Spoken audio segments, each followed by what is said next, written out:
우리는 살아가면서 종종 설명회 같은 데를 참석하게 되죠. 새로운 사업을 준비하시는 분들이라면 창업 설명회에 참석하게 되고, 때론 회사가 주체라면 신제품을 출시하기 위해서 많은 박람회 같은 것들을 열어서 회사를 소개하고 물건들을 많이 사도록 유도하기도 합니다. 거창한 기업이나 이런 사업 설명회가 아니더라도 일상에서도 전자제품 같은 것을 구입할 때 잘 사용법을 모를 때에 설명해 주기도 하고요. 또는 회사에 입사하거나 대학에 들어가면 오리엔테이션이라고 해서 회사가 어떤 곳인지, 학교 생활은 어떻게 이루어 나갈 것인지를 오리엔테이션을 통하여서 설명 듣게 됩니다.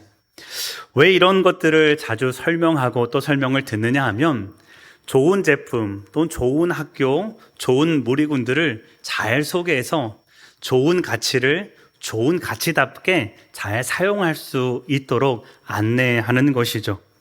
이런 설명회 중에서 몇몇 설명회들은 다른 곳과 비교해서 분위기가 매우 뜨겁다라고 하는데요. 그중 하나가 신축 아파트 입주 설명회라고 합니다. 자, 이곳은 수년 동안 청약을 붓고 또 중도금도 힘겹게 잘 치러가고 마침내 내 집 마련에 성공한 주민들이 모이는 곳이죠. 사실 저도 아파트 청약은 계속 하고 있는데 기회가 없어가지고 이런 데 참석은 못 해봤지만 들은 풍월로는 거기에 가면 분위기가 묘해진다라고 합니다. 드디어 내 집을 장만했다라는 이 사람들의 기쁨이 그 자리에 있는가 하면 동시에 긴장감도 흐른다라고 합니다. 어떤 옵션을 더 선택해야지 좋을지, 또 뭘 더 건물을 하자가 있을 때는 어떻게 보상을 받을지, 이런 처리 규정은 어떻게 되는지 잘 기울이고 집중해야 되는데 제가 바로 그 자리라고 합니다. 맞습니까? 저도 언젠가 기회가 되면 한번 참여를 해봤으면 좋겠는데, 자, 오늘 우리가 읽은 본문이 바로 그러한 설명회 중에 하나이다라고 우리가 생각해 보면 어떨까 싶습니다. 이스라엘 백성들이 지금 가나안 땅에 들어가기 전에 이제 바로 직전입니다. 하나님께서 이 백성들을 위해서 가나안 땅 입주 설명회를 지금 열어가고 계시는 거죠. 어떤 말로 제목을 표현해 볼까라고 하다가 주택에 들어가는 것도 아니고 뭐라고 딱히 설명할 것이 없어서 가나안 정착 오리엔테이션이다라고 한번 제목을 정해 봤는데 어떤 느낌인지는 감이 좀 오시겠죠? 지금 출애굽 2세대 중에는 그 누구도 가나안 땅에 들어가 본 사람들은 없습니다.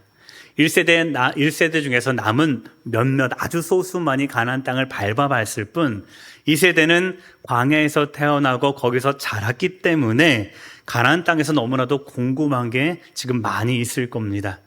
어쩌면 이제 민수기 14장 바로 그 다음에 태어난 세대 같은 경우는 30여 년 이상 긴 세월을 궁금해하면서 가나안 땅 이 광야 학교를 지내왔을 것입니다. 도대체 그 땅이 얼마나 대단한 땅이길래 우리가 이렇게 40년 동안이나 배회한 뒤에야 그때서야 들어간다라고 말하는 거냐. 내가 가서 한번 확인해 보겠노라. 여러분 그렇게 마음먹은 사람 없었을까요? 그런 상황에서 하나님께서는 친절하게도 도대체 그 땅은 어떤 땅인지, 너희가 앞으로 들어가서 살아가게 될 그 가나안이라는 곳은 어떤 곳인지를 친절하게 설명해 주는 본문이 오늘 우리가 함께 읽었던 말씀입니다. 여러분 생각해 보십시오. 가나안 땅은 어떤 땅일까요? 오늘 신명기 11장 말씀을 통해서 그 땅은 어떤 땅인지, 그리고 그 땅에 들어가면 어떤 기준으로 살아가야 되는지, 그리고 그 땅에 가서는 정말로 경계해야 될 것, 하지 말아야 될 그런 규칙들은 어떤 것들이 있는지 오늘 말씀을 통해서 이제 하나씩 살펴보도록 하겠습니다. 이 시간도 하나님께서 주시는 은혜가 우리 모두 안에 충만히 임하기를 소망합니다. 가장 먼저 살펴볼 것은 가나안 땅은 어떤 땅인가, 땅 자체에 관해서 오늘 말씀을 통해서 함께 살펴보려고 합니다. 땅 자체에 대한 설명인데요. 10절과 11절 말씀 함께 읽어보겠습니다. 내가 들어가 차지하려 하는 땅은 내가 나온 애굽 땅과 같이 아니하니 거기에서는 너희가 파종한 후에 물대기를 채소밭에 댐과 같이 하였거니와 너희가 건너가서 차지할 땅은 산과 골짜기가 있어서 하늘에서 내리는 비를 흡수하는 땅이요. 아멘. 저는 어릴 적에 이 창세기 출애굽기 쭉 설교 말씀을 듣다가 시골 교회여서 교육부서에는 목회자들이 잘 없었어요. 근데 궁금했습니다. 가나안 땅 이야기, 젖가꾸리 흐는 땅 이런 이야기를 할 때마다 늘 궁금해가지고 설교하시는 장로님들이나 선생님들께 늘 물어봤습니다. 도대체 가나안 땅이 어떤 땅입니까? 선생님 가보셨어요? 장로님 가보셨어요? 이렇게 물어보면 항상 들려오는 대답은 좋은 땅이야 이러고 그냥 지나가셔요. 사실 저도 가보지는 않았지만 오늘 말씀을 통해서 들려주는 은혜가 몇 가지 있다라고 생각을 해봅니다. 그 어린 당시 저에게도 이 한 가지 생각은 있었던 것 같습니다. 뭐냐 하면 천지를 창조하신 하나님께서 당신이 손수 선택하신 백성에게 주는 땅인데 그 땅이 얼마나 좋을까? 여러분 그러지 않겠습니까? 하나님께서 친히 택하시고 당신 자녀 삼아주시고 당신 백성 삼아주셔서 40년 동안 이들에게 기대하고 고대하게 한 땅인데 그 땅에 이 백성들이 들어가서 이게 뭐야 라고 하지는 않았을 거거든요. 이들에게 기대를 갖게 하고 이들이 정말로 풍족하게 누려갈 그 땅은 도대체 어떤 땅인지 아마도 가장 최고로 좋은 땅일 거야. 어린 마음에 저는 그런 생각을 했더랬습니다. 여러분, 실제 가나안 땅은 어떤 땅일까요? 오늘 본문에서 크게 세 가지 이미지로 우리가 그려볼 수 있겠다 싶습니다. 첫 번째, 가나안 땅은 애굽과는 다른 땅이다 이렇게 말씀하고 있습니다. 10절 말씀을 보면 하나님은 가나안을 소개하면서 애굽과 같지 않다라고 말씀합니다. 여러분 이 말은 어떤 의미를 담고 있느냐면 먼저 우리 애굽 땅이 어떤 땅인지를 생각해 보셔야 됩니다. 자, 애굽 땅은 나일강을 중심으로 발달한 요즘 말로 말하면 이집트이겠죠. 당대에도 지금도 그렇지만 세계 최고의 곡창지대 중에 하나입니다. 여러분 흥미로운 것은 이렇게 곡창지대라면 뭐가 풍부해야 되는 거예요? 물이 풍부할 거예요. 물이 풍부하다는 것은 하늘로부터도 물이 잘 공급되고 커다란 운하나 커다란 강줄기를 끼고 있는 지역이 아무래도 곡창 지역으로 잘 들어설 것 같습니다. 자, 그런데 흥미로운 것은 지금도 그렇지만 당시 애굽은 비가 거의 오지 않는 땅입니다. 여러분 이집트의 수도 카이로는 현재 연 강수량이 25mm밖에 되지 않습니다. 우리나라 비 한번 제대로 와도 몇십 미리 올 텐데 카이로 같은 경우는 연 강수량이 25mm밖에 안 되는 사막 기후 지역입니다. 그런데도 세계 최고의 곡창지대 중 하나라는 것은 무엇 때문일까요? 이 나일강의 정기적인 범람 때문에 그렇습니다. 즉 강이 넘친다라는 것입니다. 자, 나일강의 발원지는 빅토리아 호수라고 해서 아프리카 동쪽에 있는 큰 호수가 나일강의 발원지인데요. 1년에 한 번씩 정기적으로 비가 그 지역에 가득 오면 이 빅토리아 호수가 넘치면 그 넘치는 물이 나일강을 따라서 대서양 쪽으로 흘러 들어가게 되는데 그때 일어나는 게 뭐냐면 홍수가 일어나게 돼요. 갑작스럽게 나일강에 물이 넘쳐나면 이 나일강 상류에 있던 그 비옥한 토양들이 나일강 줄기를 따라서 하류인 애굽 지역에 가득 그 비옥한 토양들을 쏟아내고서는 물은 대서양으로 빠져나게 되는 것이죠. 단순히 물만 넘치는 것이 아니라 이렇게 상류의 비옥한 토지와 영양분들을 다 나일강 하류 전역에 덮어두기 때문에 애굽은 비가 오지 않아도 천혜의 비옥한 토양들을 하늘로부터 선물 받게 되는 땅이다라는 것이죠.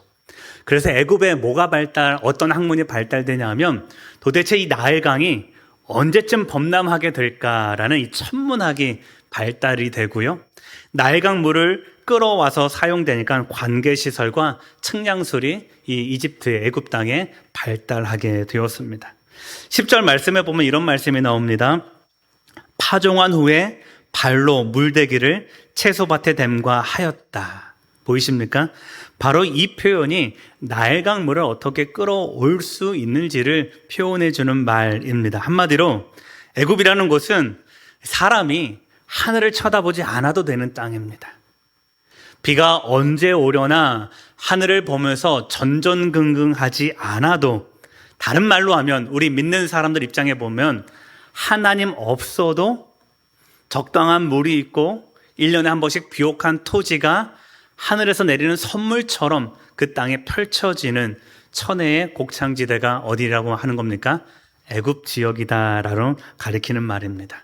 이것이 가나안을 가리키는 첫 번째 말입니다. 두 번째, 그러면 가나안 땅은 어떤 땅이냐?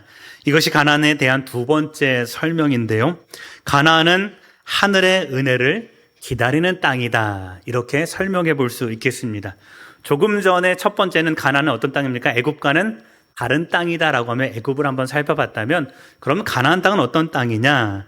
11절은 이렇게 말씀하고 있습니다. 너희가 차지할 땅은 하늘에서 내리는 비를 흡수하는 땅이다. 여러분, 가나안은 어떤 지역이냐면 애굽과 같이 나일강처럼 큰 강이 있지 않습니다. 대신에 산과 골짜기가 많은 척박한 지역입니다. 자, 중앙에 강이 하나 흐르긴 흐릅니다. 어떤 강입니까? 요단강이 흐르긴 흐르는데, 여러분, 요단강이 마르면 사람이 허리춤까지 이렇게 옷을 벗고 건널 수도 있을 만큼 그렇게 폭도 크지 않고 또 깊이도 건기 때는 그렇게 깊지 않을 때도 간혹 드러나게 되는 작은 강입니다. 그러니까 한마디로 이 가나안 지역은 물의 혜택을 거의 받지 못하는 땅이다라는 거죠. 게다가 토지는 어떻습니까? 하늘에서 내리는 비를 뭐가 흡수해요?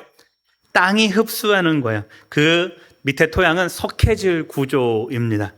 그래서 강물을 끌어다가 쓸 수도 없고 저수지 같은 것들을 판다라고 해도 물을 가두어 놓을 수 없는 척박한 땅이 어느 땅입니까? 가나안 땅이죠. 밑 빠진 독에 물 붓는 격으로 하늘에서 비가 와도 그렇게 큰 도움이 되는, 저장해 놓을 수 없는 지역이 가나안 땅입니다. 그러니 이들의 농사는 어디에 달려 있겠습니까? 하늘에서 내리는 비에 달려 있습니다. 인간의 눈으로 보면, 농사짓는 농부의 눈으로 보면 가나안이라는 것은 애굽과 비교하면 상대적으로 어떤 땅입니까? 나쁜, 아주 척박한 땅이다, 이렇게 말해 볼 수 있을 것 같습니다. 철저하게 기후에 종속되며 하늘에서 내리는 비가 아니면 당장에 사람은 물론 가축들도 말라 죽게 생긴 땅이죠. 우리말로 이런 땅, 하늘에서 내리는 비를 의지하는 그런 농사지역을 뭐라고 합니까? 천수답이라는 말로 쓰죠. 하늘에서 내리는 비를 의지하는 그런 땅이다라는 뜻입니다. 자, 가나안 땅에 대한 두 번째 설명이 여기까지고요. 세 번째, 가나안 땅에 대한 설명은 뭐냐면, 가나안은 여호와께서 친히 돌보시는 땅이다 하는 것입니다. 첫째와 둘째 설명만, 즉 애굽과 다르다, 가나안 땅은 하늘에서 내리는 비만 의지하는 땅이다, 요 두 개만 들었다면 가나안 땅은 참으로 매력이 없는 땅입니다. 맞습니까? 제가 여러분들에게 땅을 팔러 왔습니다. 땅을 팔러 왔는데 이렇게 설명하는 거죠. 자, 가나안 땅을 좀 보십시오. 가나안 땅은 큰 강도 없습니다. 가나안 땅은 다 석회질로 돼 있고 산과 골짜기가 많습니다. 그런데도 제가 여러분을 그 땅에 초대하고 싶으니 자, 도장 찍으십시오. 제가 그 땅을 다 나눠드리겠습니다라고 하면 여러분이 살고 있는 애굽 땅을 버리고 가나안 땅 도장 찍고 오실 분 있을까요? 없을까요? 없어요. 그만큼 별로 매력 없는 땅입니다. 아마 출애굽 2세대들에게도 하나님께서 여기까지 설명했다면 모세 입술을 통해서 고백된 이 두 번째까지의 땅만 그들이 들었다면 아무도 가나안 땅에 들어가고 싶지 않았을 것 같습니다. 자, 그런데 하나님의 마지막으로 그들에게 이 땅을 소개하면서 한 가지 설명을 더하십니다. 12절 말씀인데요. 우리 같이 한번 읽어보겠습니다. 내 하나님 여호와께서 돌보아 주시는 땅이라 연초부터 연말까지 내 하나님 여호와의 눈이 항상 그 위에 있느니라. 아멘. 이 한 구절 때문에 앞에 두 구절, 가나안 땅은 지금까지 비옥한 땅도 아니요 척박한 땅이며 오직 천수답처럼 하늘만 의지해야 되는 조금 척박하고 나쁜 땅이었는데 이 12절 말씀 한 구절 때문에 뒤집히는 겁니다. 어떤 땅입니까? 여호와의 눈이 항상 그 위에 있는 땅. 여러분, 이것이 바로 가나안 땅이 품고 있는 영적인 비밀인 것입니다. 가나안 땅이 최고의 땅인 이유는 그 흙이 비옥해서도 아닙니다. 애굽처럼 큰 나일강에 거대한 강줄기가 흘러서 물이 관계수로가 넘쳐나는 땅도 아닙니다. 인간이 보기에는 하늘에서 비만 내리기를 바라는 천수답일 뿐입니다. 그렇지만 어떻게 해요? 하나님의 눈동자가 어떻게 해요? 연초부터 연말까지. 여러분, 이 말은 어떤 뜻입니까? 한순간도 쉬지 않고 그 땅에 살아가는 하나님의 백성들을 돌보아 주시는 땅이 바로 가나안 땅이다라는 것입니다. 하나님은 이렇게 말씀하고 있는 것입니다. 가나안에는 나일강은 없다. 그러나 너희를 돌보는 여호와의 눈이 있다. 이렇게 말씀해 주시는 거죠. 사는 성도님들, 어떤 땅이 좋은 땅입니까? 어떤 삶이 형통한 삶이겠습니까? 사람들은 나일강처럼 좀 든든한 배경이 있었으면 좋겠다 말합니다. 내 지혜가 또 내가 익숙한 기술만 있으면 살아갈 수 있는 삶의 환경이 어쩌면 좋을 수도 있겠다 싶습니다. 세상은 아마도 그런 삶, 그런 인생이 형통한 인생이요, 애국과 같이 내가 노력만 하면 잘 되는 그런 삶이 형통한 삶이라 이야기할 수도 있을 것 같습니다. 그러나 하나님의 기준은 다르다라는 것입니다. 아무리 나일과 같은 풍요한 강이 있어도 그곳 가운데 하나님이 계시지 않으면 그 땅은 영적인 광야가 되어 버리는 것이죠. 반대로 아무리 척박하더라도, 아무리 하늘에 내리는 그 비만 의지하는 상황일지라도 그 모든 곳이 하나님 눈이 비껴가지 않는다면, 그 모든 삶의 자리에 우리 하나님의 눈이 24시간 나와 함께 항상 머물러 계시다면 그곳이 바로 젖과 꿀이 흐르는 인생이요 삶의 터전이 될 줄 믿습니다.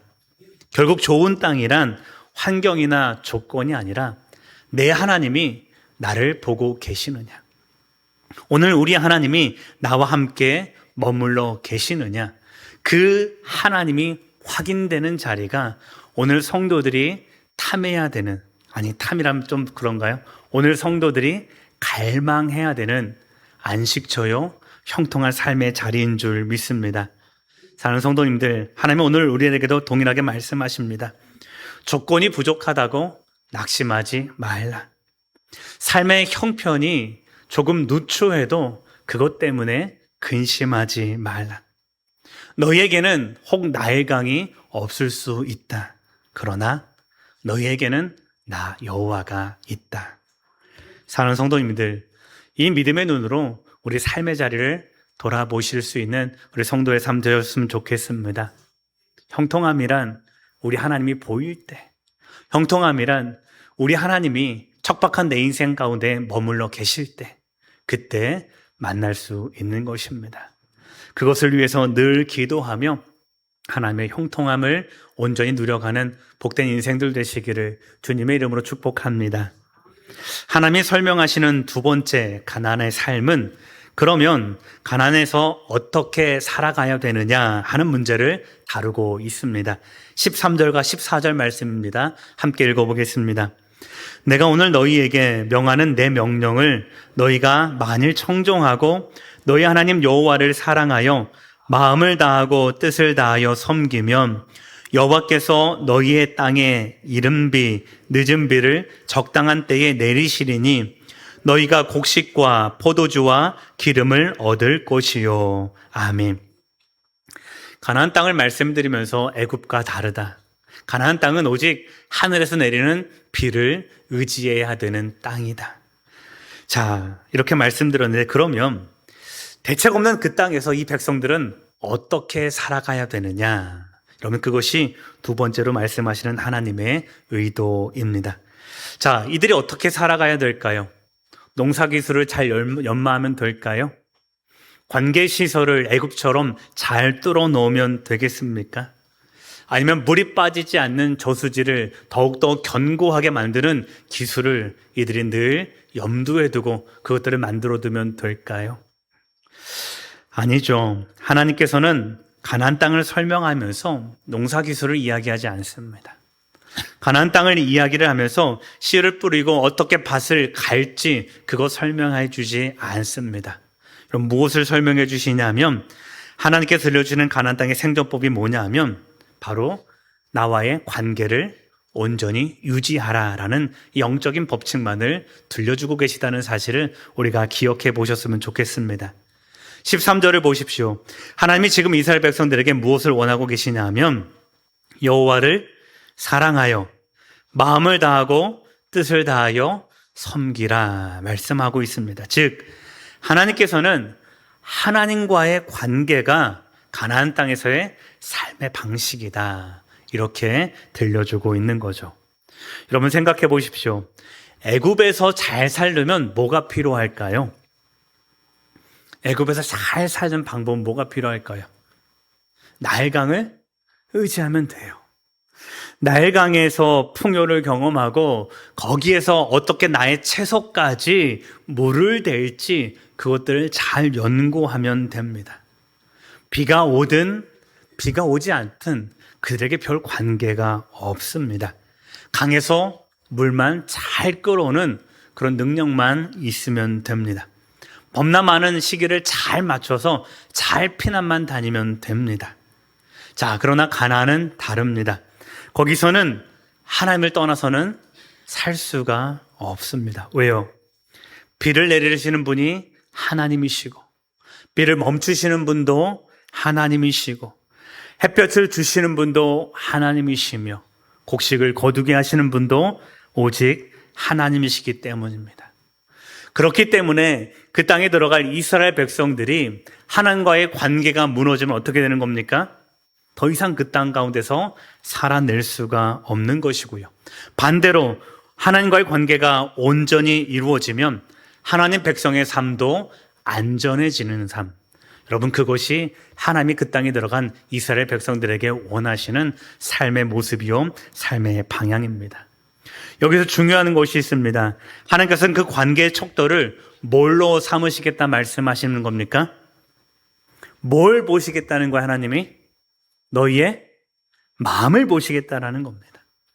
너희의 마음이 얼마나 하나님께로 향해 있는지, 너희의 마음이 얼마나 하나님의 마음과 가까이 와 있는지, 너의 시선과 너의 중심이 하나님과의 거리가 얼마나 가까이 머무는지 하나님은 그것들을 보고 판단해 내시겠다라는 것이죠.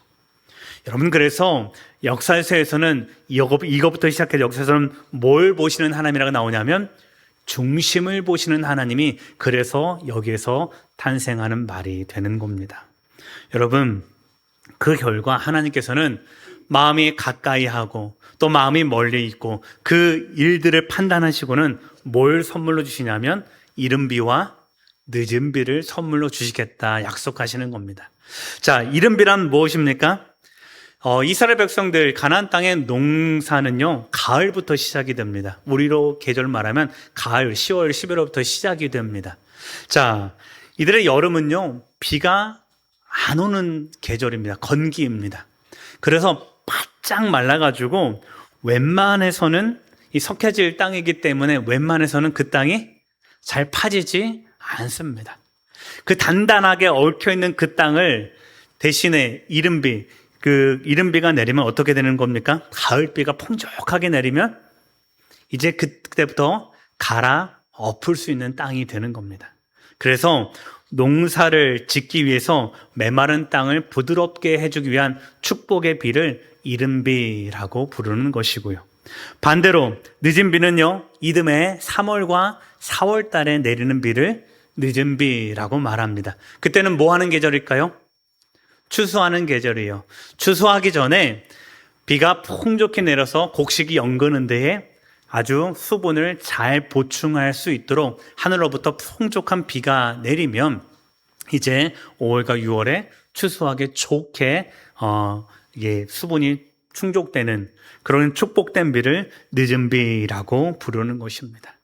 하나님은요, 하나님과의 마음의 관계가 가까이면, 우리 삶의 중심에 하나님이 온전히 서 있으면 이 이른 비와 늦은 비를 선물로 주시겠다, 그 약속을 해 주시는 것입니다. 사랑하는 성도님들, 오늘 우리의 삶도 다르지 않습니다. 우리의 중심을 보시는 하나님, 우리의 마음을 판단하시고 우리 마음을 저울로 재시는 그 하나님께서 동일한 삶의 모습을 우리 가운데 요구하고 계시다는 사실을 우리가 기억하며 이 땅을 살아갈 수 있기를 소망합니다. 즉, 하나님은 당신 백성들에게 이 땅의 환경이나 우리 삶의 모습을 의지하며 살아가길 원하는 것이 아니라 누구를요? 하나님과의 관계를 무엇보다 중요하며 또한 중심에 두고 살아가기를 원하시는 것이, 그런 인생이 되기를 우리 하나님께서 원하고 계시다라는 것입니다. 그리고 그 올바른 관계를 통해서 하나님 우리에게 때로는 적당한 이른 비로, 때로는 적당한 늦은 비로 우리의 삶이 하나님의 은혜로 촉촉히 젖어든다는 사실을 당신의 백성들이 깨닫고 경험하기를 주께서는 원하고 계시는 것이죠. 그러니 사랑하는 성도님들, 무엇보다 이 하나님의 은혜를 날마다 소망하며 이 땅을 살아가는 성도의 삶 되셨으면 좋겠습니다. 우리가 최선을 다하여 하나님과의 온전한 관계를 맺어갈 때에 하나님께서 우리의 중심을 보시고 우리 삶에 필요한 재정도, 우리 삶에 필요한 건강도, 때로는 우리 삶에 필요한 관계의 영역들까지 이른 비와 늦은 비처럼 적당한 하나님 때에 가장 최선의 것으로 채워주실 줄 믿습니다. 그분께서 책임지시는 인생, 그분께서 채워주시는 아름다운 열매를 가득 맺어가며 살아가는 복된 성도의 삶 되시기를 주님의 이름으로 축복합니다. 하나님께서 마지막으로 설명하시는 것은, 그러면 가나안 땅에서 우리가 경계해야 될 것은 무엇이냐 하는 것입니다. 16절과 17절 말씀 함께 읽겠습니다. 너희는 스스로 삼가라. 두렵건대 마음에 미혹하여 돌이켜 다른 신을 섬기며 그것에게 절함으로 여호와께서 너희에게 진노하사 하늘을 닫아 비를 내리지 아니하여 내지 않게 하심으로 너희가 여호와께서 주신 아름다운 땅에서 속히 멸망할까 하노라. 아멘. 하나님께서 말씀하십니다. 스스로 삼가라. 마음이 미혹되지 않게 하라. 자, 이 말을 중심으로 함께 살펴보려고 하는데요. 여러분, 그러니까 하나님께서 가나안 땅에 들어가는 백성들에게 가장 조심해야 될 것들로 첫 번째 꼽으신 것이 무엇입니까? 마음의 미혹이라는 것입니다. 자, 하나님께서 이 말씀을 하시는 이유가 있는데요. 가나안 땅에 무엇이 가득하기 때문입니까? 우상이 가득하기 때문입니다. 당시 가나안 족속들이 섬겼던 대표적인 신이 두 개가 있죠. 하나는 바알이고 다른 하나는 아세라입니다. 바알은 비와 폭풍을 관장하는 신입니다. 물이 부족한 시대에 비를 관장하고 폭풍을 관장한다라는 것은 무엇입니까? 하늘의 비를 의지하면서 살아가는 가나안 백성들에게 그것만큼 중요한 신이 없다라는 것을 의미하는 것입니다. 이 가나안 사람들은 그래서 바알이 그 비를 내리게 하는 신이라 믿고 살아왔던 것이죠. 여러분, 상상해 보십시오. 평생을요, 광야에서 태어나서 광야에서만 살았던 이 백성들이 가나안 땅에 들어서 이제 농사를 짓습니다. 자, 서툴까요? 익숙할까요? 서툴 거예요. 자, 하늘에서 내리는 비만 의지하면서 겨우겨우 견디고 기다리고 또 기다렸는데 비가 자주 오지는 않습니다. 그러면 자연히 누구를 바라볼까요? 옆을 바라보는 거예요. 내가 이렇게 기다리고 애타는 마음인데 우리 옆 동네 저 개똥이는 어떻게 기다리고 있나 보니까 뭐 하고 있는 거예요? 바알에게 절하고 있는 거예요. 아, 비가 오려면 저렇게 해야 되는구나. 이 마음 들까요? 안 들까요? 들죠. 여러분, 기다리는 마음은 그런 거예요. 나 혼자 버텨보고 비를 기다리지만 농사에 익숙하지 않는 이 민족이기 때문에 평생을 광야에 살아왔기 때문에 가나안 땅에 들어서 비를 기다린다는 것은 이 백성들에게 그만큼 고통스러웠을 텐데, 옆에 보고 또 저기를 봐도 앞을 보고 뒤를 봐도 다 바알을 섬겨가고 있는 그런 주변의 환경이라면 자연히 이들의 마음이 미혹될 것이라는 것을 하나님이 아셨다라는 것입니다. 자, 가나안의 풍요음이 이들 가운데에 속삭이는 것입니다. 가나안 땅에서 농사 짓고 살려면 그렇게 기다려서는 안 돼. 네가 여기서 살아가려면 적당히 바알과도 타협할 수 있어야 돼. 하나님을 버리라는 이야기가 아니야. 다만 농사 짓는 이 10월, 11월 이 계절만, 열매 맺는 이 3월, 4월에만 잠깐 내가 바알을 섬기고 다른 때는 하나님 섬겨도 되잖아. 이런 유혹 받는 거죠. 그런 속삭임이 이들을 미혹하며 기다리지 못하게 하는 그런 갈급한 마음을 자꾸만 건드려 나간다라는 거예요. 그러면 어떻게 될까요? 이들의 마음이 흔들리는 거죠. 야, 정말로 세상에서 살려면 저렇게 살아가야 되는구나. 세상에서 형통하려면 저렇게 비를 풍족히 누려가려면, 여기서 농사를 잘 짓고 여기서 부자가 되려면 과연 바알이 답일 수 있겠구나. 미혹되면서 그렇게 살아간다라는 거죠. 문제는 뭡니까? 하나님께서 그런 삶을 원하지 않는다는 것입니다. 그렇게 미혹된 그런 사람들에게 주어지는 결과가 뭐냐? 하나님의 마음에, 이들의 마음이 미혹에 넘어가면 어떻게 됩니까? 하나님께서 하늘을 어떻게 해요? 닫아버리신다라고 분명한 경고를 내리신다는 거죠. 하늘이 닫힌다는 겁니다. 무슨 뜻입니까? 비를 기다려야 되는 그 땅에 뭐가 오지 않아요? 비가 더 이상 오지 않게 하나님께서 막으시겠다 하시는 것이죠. 하늘의 비만 의지하는 천수답 같은 그 땅에서 청천벽력 같은 그런 소식이 징벌로 임해 온다라는 것입니다. 사랑하는 성도님들, 하나님께서 왜 이렇게 경고하실까요? 하나님께서 왜 이렇게 무서운 말로 이들 가운데 두려움을 주실까요? 벌 주기 위함입니까? 아닙니다. 그만큼 이들의 중심이 누굴 향하여서요? 여호와 하나님만을 향하여서. 이들의 삶의 근원이 무엇이고 이들의 삶의 풍족함을 누가 주시고 너희의 생명이 나 여호와 한 분에게 달렸다라는 그 사실을 절절히 믿고 깨닫기 위해서 하나님은 때로는 풍족함으로, 때로는 이런 엄한 경고의 목소리로 백성들 가운데 들려주신다라는 것입니다. 하나님을 떠나서는 결코 하나님의 백성이 이 땅 가운데 살아갈 수 없다라는 그 영적인 진리를 오늘 이 백성들 가운데 선포하시고 깨닫게 하시는 것입니다. 사랑하는 성도님들, 이 말씀은 동일하게 오늘 이 땅을 살아가는 많은 성도들에게도 임하는 말씀인 줄 믿습니다. 하나님은 우리 가운데 이렇게 말씀하십니다. 스스로 삼가라. 세상 가운데 너희 마음이 미혹되지 않도록 조심하라. 세상은 여전히 우리를 동일하게 유혹합니다. 하나님을 떠나라 이야기하지 않습니다. 다만 좋은 것들을 우리 가운데 보여줍니다.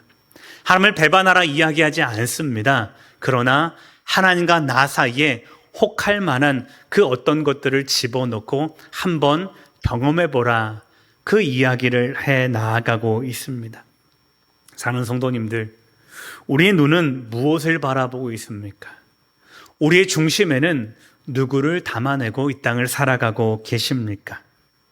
혹 내가 이 땅을 살아가면서 하나님과의 관계가 그것보다 더 중요한 무언가가 나와 하나님 사이를 가로막고 있다면 여러분 삶 가운데 결단하시기를 소망합니다. 하나님과 나 사이에는 그 무엇도 들어올 수 없다. 사랑하는 성도님들, 이 믿음으로 우리의 시선을 하나님께 고정하며 이 땅을 살아갈 수 있는 복된 주의 백성 되시기를 소망합니다. 무엇보다 세상 가운데 미혹되지 않도록 여러분 마음을 지켜 가십시오. 환경보다 하나님을, 삶의 풍요함보다 하나님과의 관계를 더욱더 소중히 여기며 살아갈 때에 눈동자같이 지겠다는 그 하나님의 약속이, 떠나지 않겠다라고 말씀하시는 그 하나님의 지켜보시는 그 눈동자가 오늘도 우리 삶 가운데 풍족히 임하실 줄 믿습니다. 가장 좋은 그분의 약속을 오늘도 신뢰하며 하나님 앞에서 믿음의 결단을 온전히 해나가는 복된 성도의 삶 되시기를 주님의 이름으로 축복합니다. 오늘 말씀 기억하며 함께 기도하겠습니다. 하나님과의 관계를 소중히 여기며 더욱 신뢰하는 믿음을 주옵소서. 우리의 마음을 지키게 하시고 오직 주님만 바라보는 인생 되도록 인도하여 주옵소서. 우리 제목으로 함께 기도하며 나아가겠습니다. 사랑하는 주 하나님 아버지, 우리가 하나님께 선물하신 이 땅을 바라보며 하나님 주를 더욱더 의지하며 살아가길 소망합니다. 이 땅의 환경이 우리 눈에 보이고 이 땅의 조건이 우리 눈에 보입니다.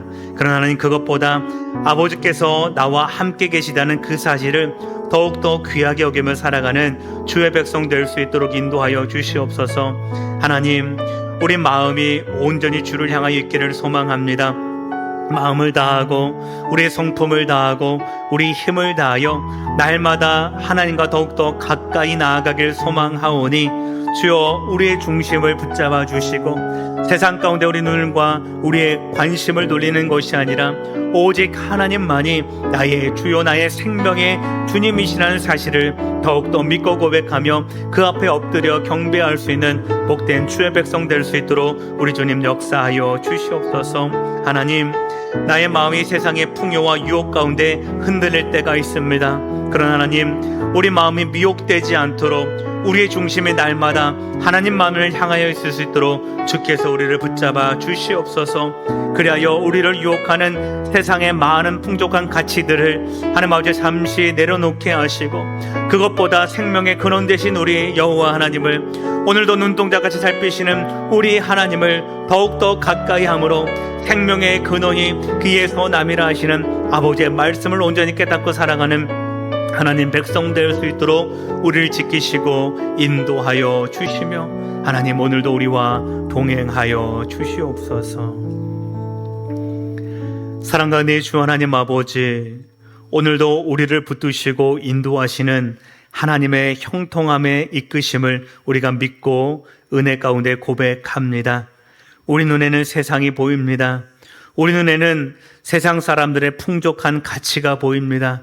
그러나 하나님, 그것에 마음을 빼앗기지 않게 하시고 오직 생명의 근원 되시는 하나님께만 우리 모든 삶의 토대요, 우리 삶의 믿음의 토대를 하나님께로 향할 수 있도록 인도하여 주시옵소서.